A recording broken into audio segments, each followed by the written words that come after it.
আসলে একটা দেশ যদি গণতান্ত্রিকভাবে সঠিক পথে থাকে তাহলে তার অর্থনীতি, তার বিচার ব্যবস্থা, তার আইনের শাসন সবকিছু কিন্তু সুন্দরভাবে চলবে। আওয়ামী লীগ যে অন্যায় করেছে সেই অন্যায়ের পতন কিন্তু তাদের 2024 সালে হয়েছে ন্যাক্কারজনকভাবে। জনগণ কিন্তু তাদেরকে ধিক্কার দিয়েছে।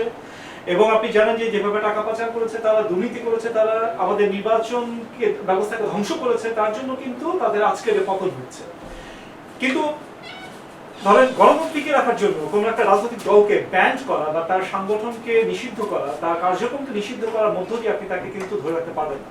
আওয়ামী লীগ কিন্তু অনেক চেষ্টা করেছে। জামাতে অনেক উদাহরণ আছে জনাব আব্দুল কাদের। আমি যদি বলি আপনার হিটলারের নাৎসি পার্টি আজও পর্যন্ত সেই জার্মানিতে আপনি নিষিদ্ধ আছেন, কোনো ধরনের রাজনীতি করার সুযোগ নেই। কারণ একটাই, যদি যে দল সংগঠন যদি এবং ব্যক্তিবর্গ যদি গণহত্যার সাথে জড়িত থাকে, নিশ্চয়ই আপনি জানেন ভারতের 2023 সালে পপুলার ফ্রন্ট অফ ইন্ডিয়া সেটা নিষিদ্ধ আছে, 5 বছরের জন্য নিষিদ্ধ করছে।